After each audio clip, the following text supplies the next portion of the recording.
Avec le temps, Livy se plongeait plus aisément dans les souvenirs des monarques, en présence au début de ses deux compagnons, puis elle avait par la suite appris à y accéder tout en gardant conscience de son environnement et le contrôle de la déferlante d'émotions. Elle comprit qu'elle aurait dû s'immerger dès les premiers jours. Elle y découvrit la richesse d'un peuple, une culture et des traditions forçant l'admiration. Une merveille insoupçonnée par les immortels.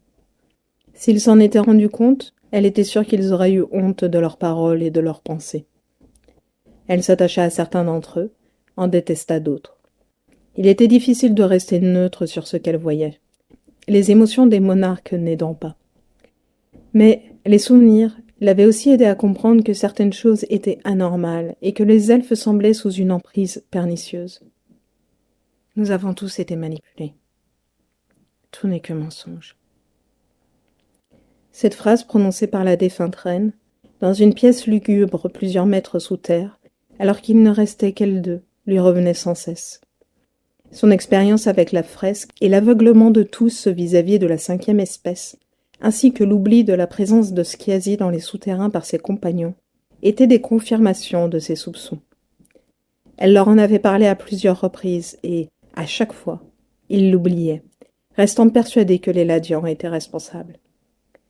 Mais l'un des souvenirs la ravagea plus que tout. Un souvenir d'Arsenia. À la surprise de tous, son humeur se dégrada profondément du jour au lendemain.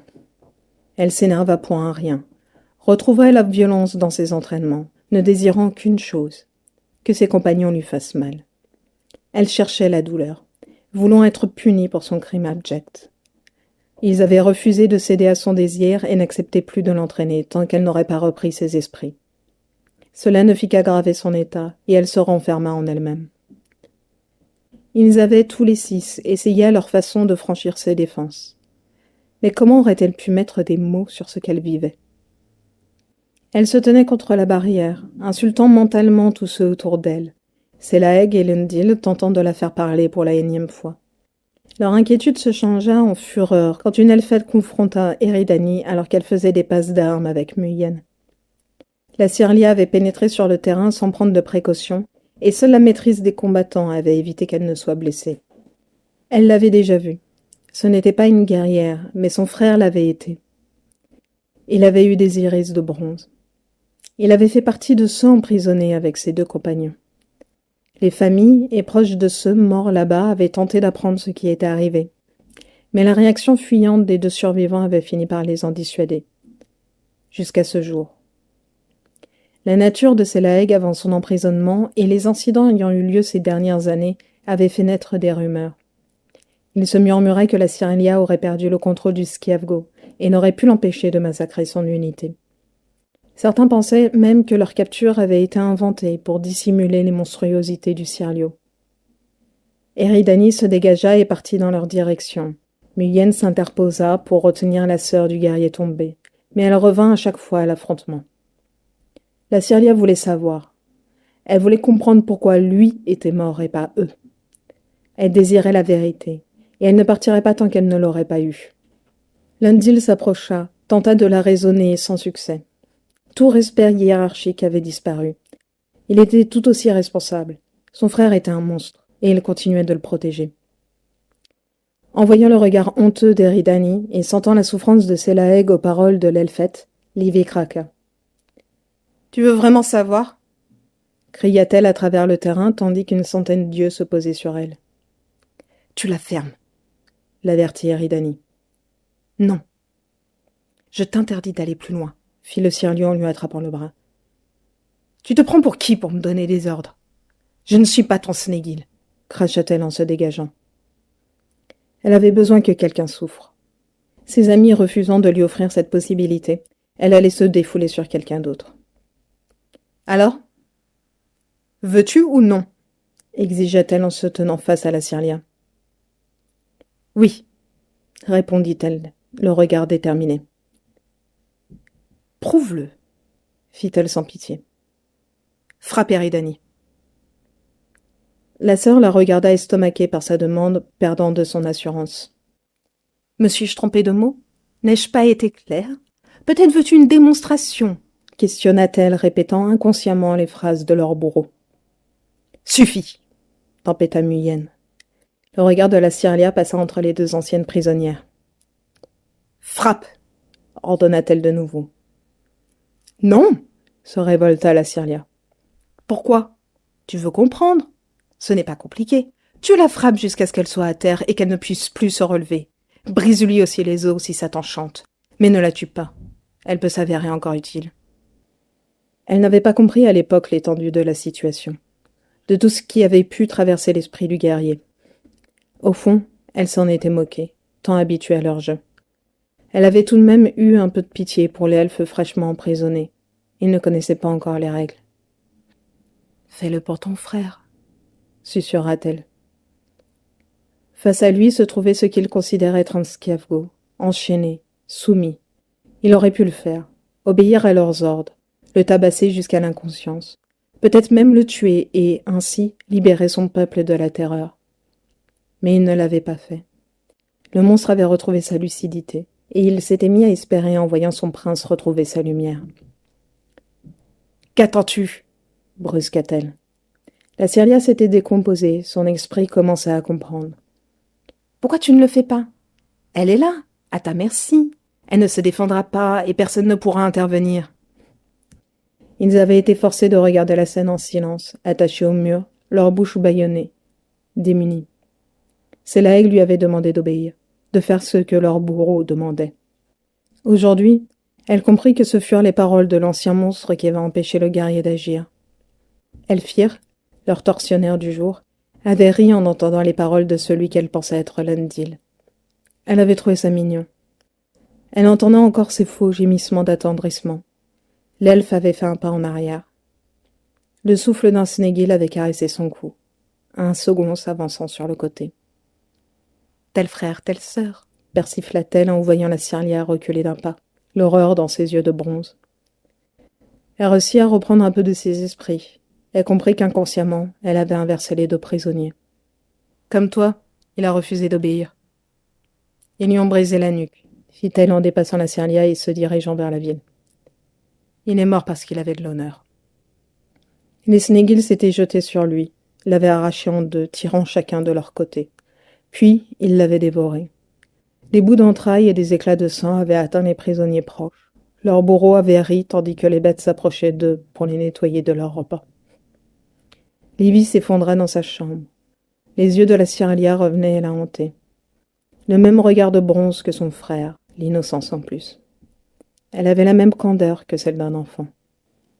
Elle n'avait jamais fermé la barrière de sa chambre, sachant que le Cyrlio pouvait ressentir le besoin de dormir à ses côtés à n'importe quel instant, même si aucun d'eux n'était allé avec l'autre depuis qu'ils s'étaient embrassés dans la grotte. Cette habitude la sauva. Selaeg était venu la chercher après que la situation sur le terrain se fût calmée et qu'il ait repris suffisamment le contrôle de ses émotions pour la confronter à ses actions. Sa colère fut remplacée par l'effroi quand il vit la porte de la vitrine mal fermée et qu'une arme manquait. Il demanda à sa Snéguil, ne le quittant plus depuis l'incident, de rester sur place. Il posa la main sur la poignée de porte, se paralysant à la pensée d'arriver trop tard, de devoir poser ses yeux sur un corps baignant dans une mare noirâtre. Il finit par la pousser, se m'originant d'avoir tant attendu. Chaque seconde comptait en de tels instants. Il vit Livy recroquevillée dans un coin de la chambre, cachée derrière le lit. Les bracelets remontaient sur ses biceps, la dague posée sur son poignet libéré. Il déglutit et s'approcha lentement, laissant la porte ouverte. Elle ne fit aucun geste signifiant qu'elle avait remarqué sa présence. Selaeg avait mis du temps à apprendre à lire les émotions dans ce regard d'encre. La plupart des gens la craignaient, car il n'y arrivait pas. Il avait été comme eux au début, d'autant plus qu'il savait avoir eu quasiment les mêmes yeux quand il était devenu Sciavgos. Il avait mis des jours avant d'oser la regarder franchement. Elle était un rappel quotidien de ce qu'il avait été, de ce qu'il avait fait. Avec les années, il y avait lu la souffrance, la peur, la colère, la haine, la froideur, mais aussi et surtout la joie, le rire, la sérénité, la moquerie et la tendresse. Il l'avait toujours connu avec une force de caractère et une détermination défiant l'entendement. Il s'en était rendu compte là-bas, et son admiration n'avait cessé de croître depuis qu'il s'était échappé. Dès leur arrivée, elle avait accusé les coups physiques et mentaux sans broncher. Elle avait toléré la défiance de son frère et d'Étilive avec le sourire. patiemment, sans jugement, avec une pointe de sagesse, s'acharnant à se faire accepter alors qu'elle ne comptait pas rester. Et elle avait réussi. Il l'avait vue retourner chaque mois dans la pièce sur pilotis pour que Talat puisse prétendre continuer ses investigations. Il savait que la Diétia avait respecté les barrières imposées, ne faisant pas certains examens demandés par le roi, n'ayant pu obtenir des informations intéressantes que lorsqu'elle s'était fracturée la cheville. Il ne cessait d'être troublé par la prévenance des gens les entourant, lui et Eridani.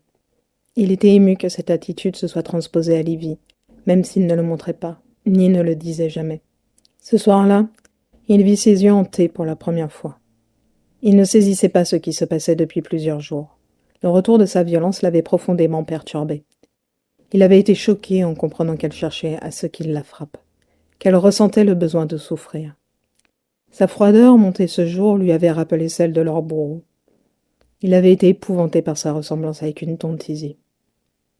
Il hésita à appeler son frère à travers leurs liens. Son jumeau savait bien mieux gérer ces situations que lui. Il se ravisa et s'assit devant elle.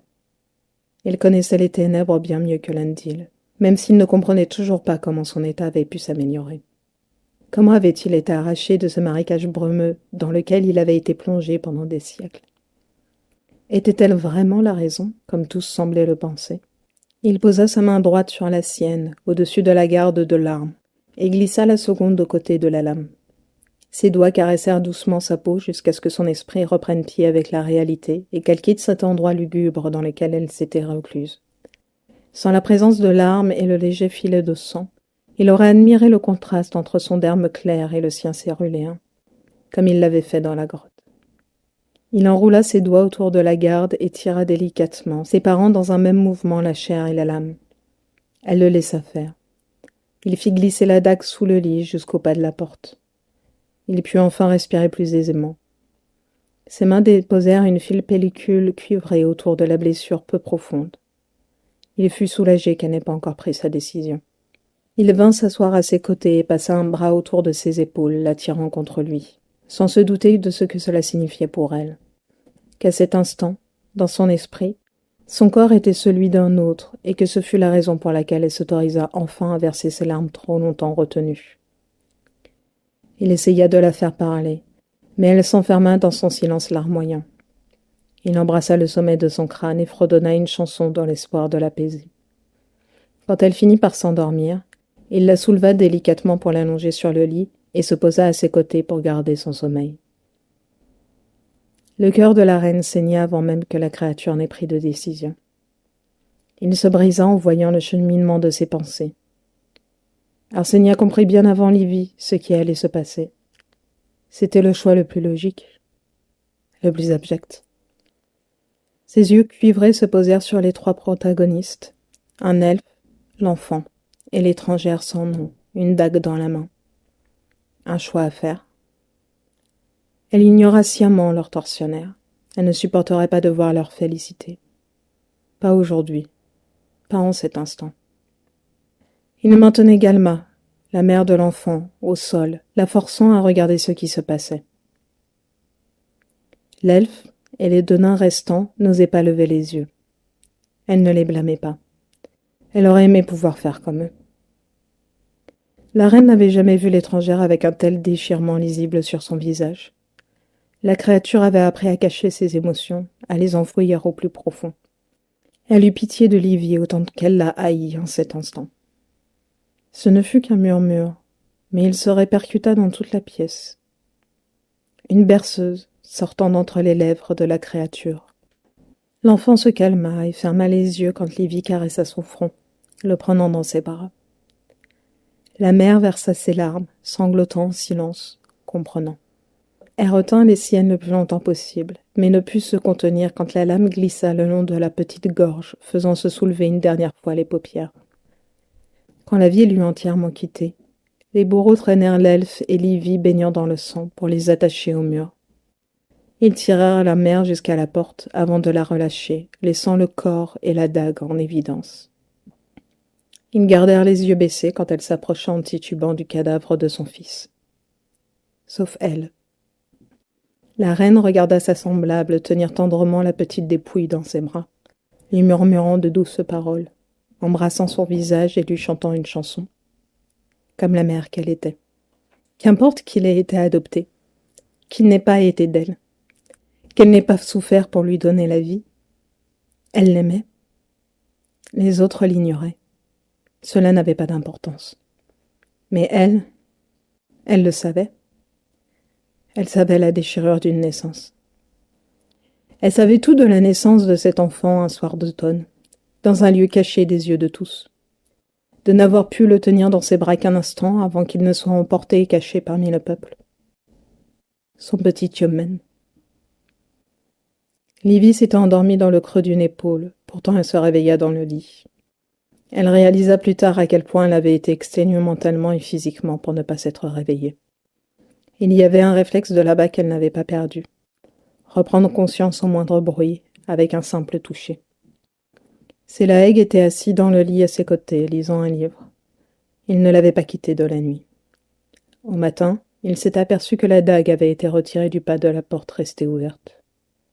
Elle ne put empêcher les larmes de couler une nouvelle fois à peine eut-elle repris conscience.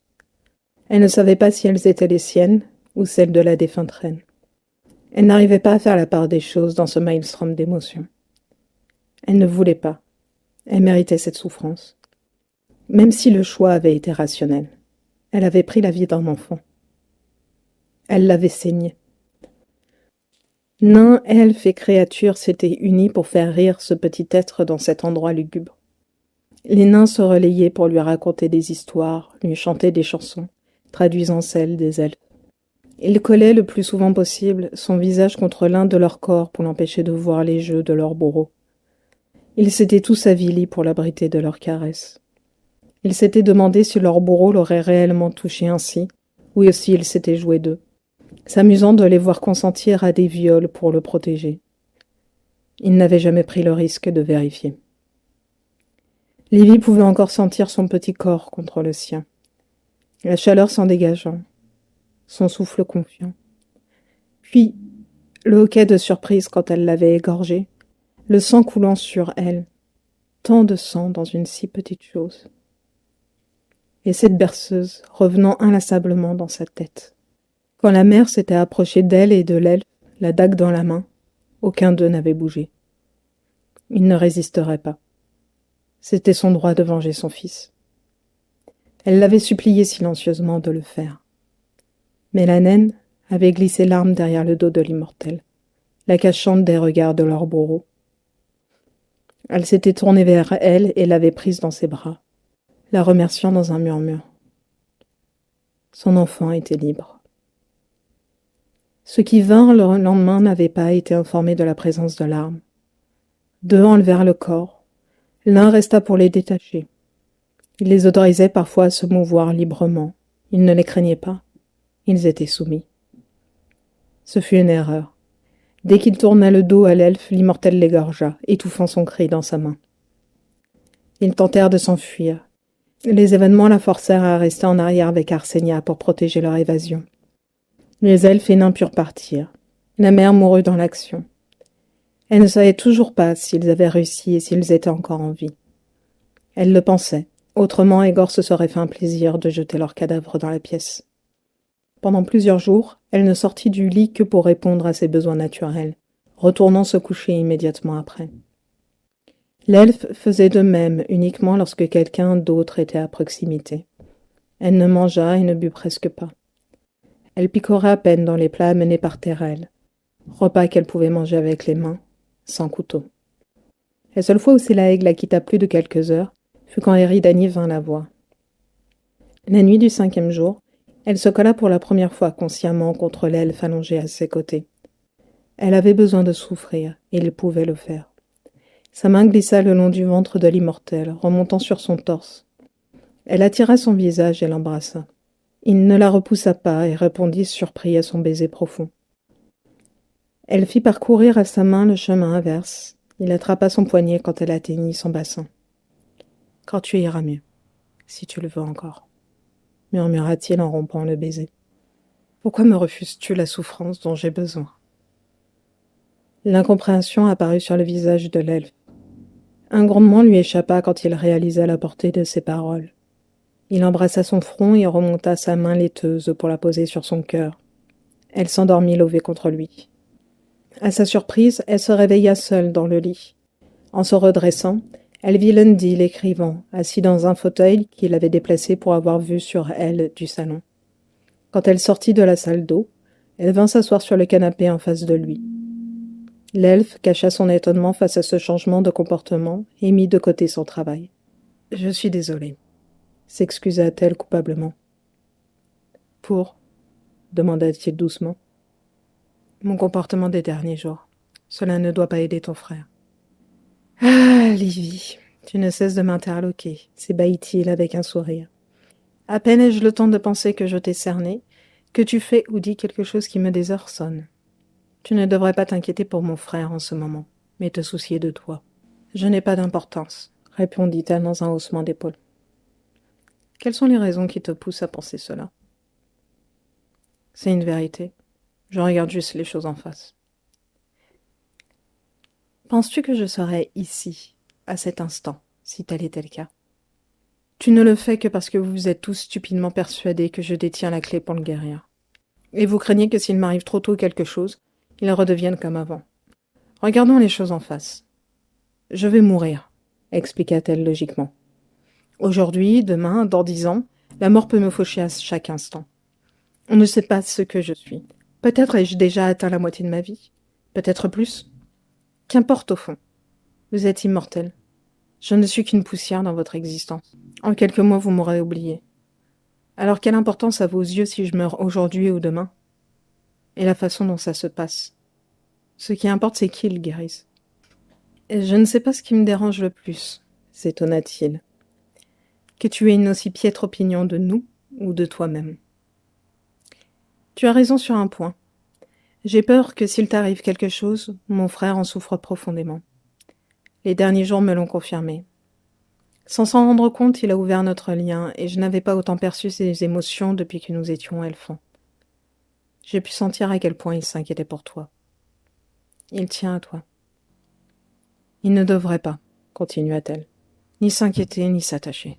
Car tu es mortel, ou parce qu'une fois qu'ils auront fini de te former, tu partiras. Ne sois pas surprise, nous ne sommes pas aveugles. Nous avons bien compris ce qui se tramait depuis le début. Et connaissant mon frère et Eridani, il y a de fortes chances que tu sois prête depuis longtemps. Mais tous les trois, vous continuez de prétendre, car vous avez encore besoin les uns des autres. Les derniers jours l'ont confirmé.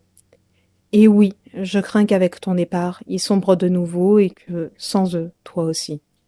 Ce n'est pas parce que tu es mortel que nous ne pouvons pas nous attacher. Il laissa s'écouler un moment avant de reprendre, voyant qu'elle restait fermée. « Peux-tu me faire une promesse ?» demanda-t-il en changeant de tactique. « Le jour où tu partiras, emmène-le avec toi. L'un accepte de vous offrir cette parenthèse de liberté, même s'il ne te reste, à nos yeux, que peu de temps. Peut-être finirez-vous par guérir entièrement.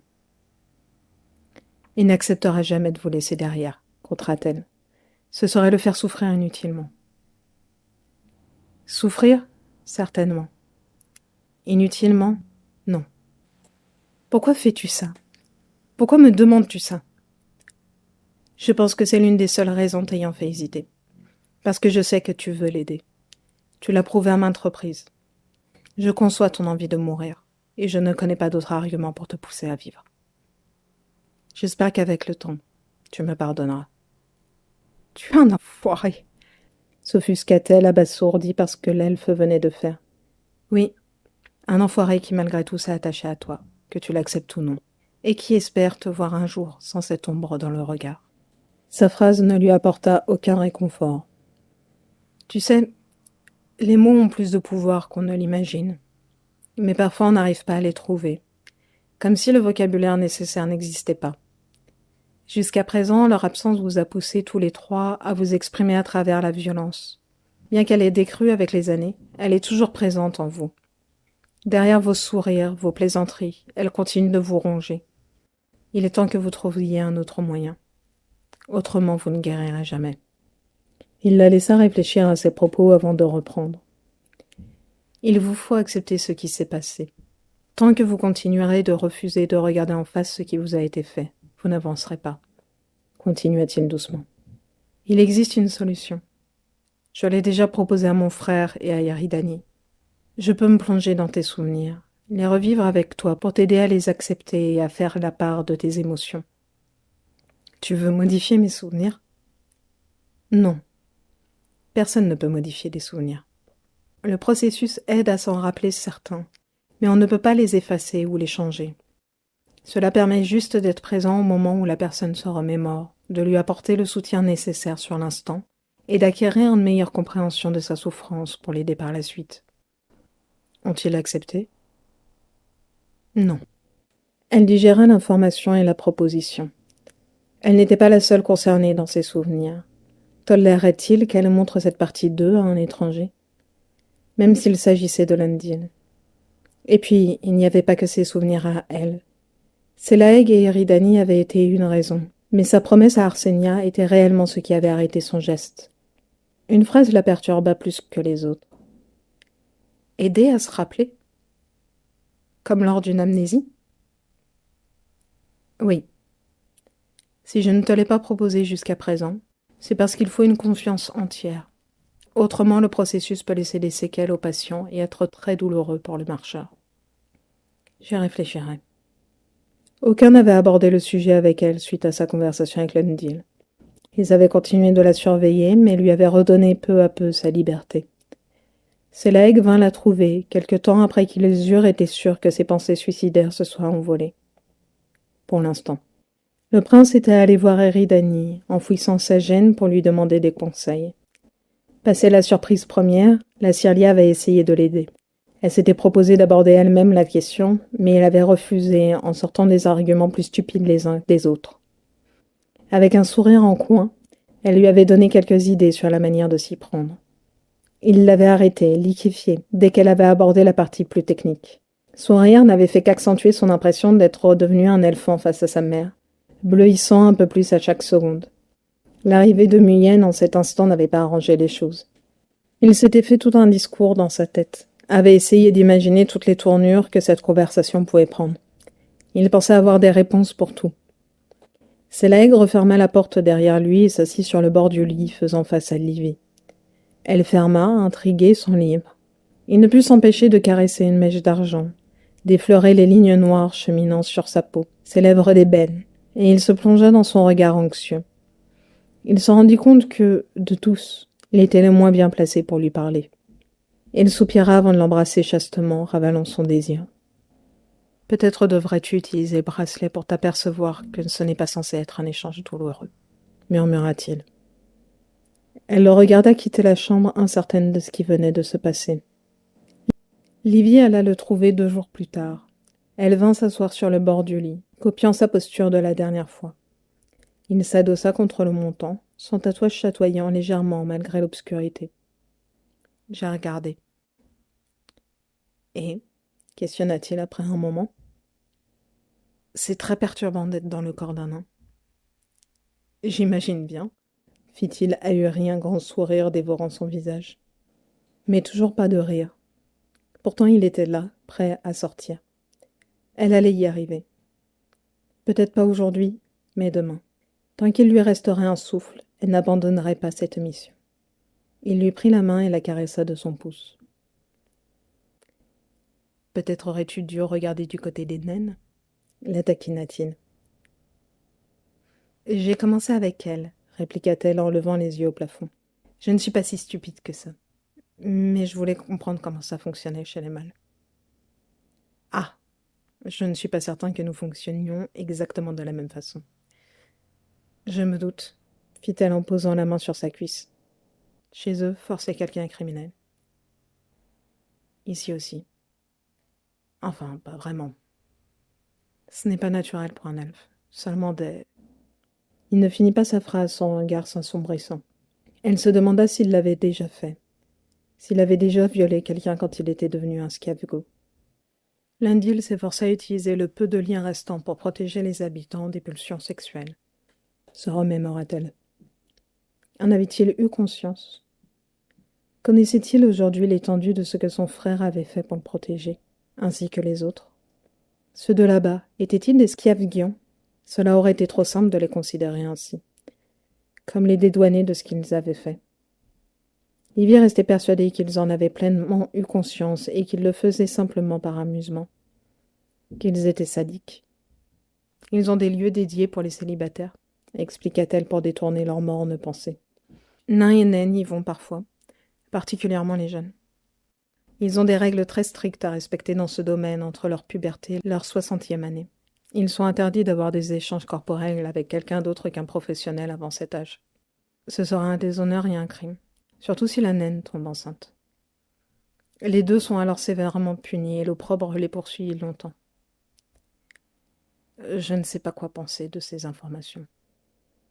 Elle vit la lumière renaître dans ses yeux. Elle sourit. Non, il ne pouvait comprendre cette règle. Il n'avait pas toutes les informations nécessaires pour juger cette pratique. « Ton offre tient toujours ?» demanda-t-elle, tentant de paraître détachée. « En as-tu envie ?» Elle tentait depuis le début de cacher son anxiété derrière ses paroles. « Depuis bien avant notre baiser dans la grotte, » confia-t-il. « Tu n'as jamais rien dit ?» fit-elle surprise par l'altitude de l'elfe ayant été identique à avant. Je ne me sentais pas prêt à laisser quelqu'un me toucher. À faire confiance.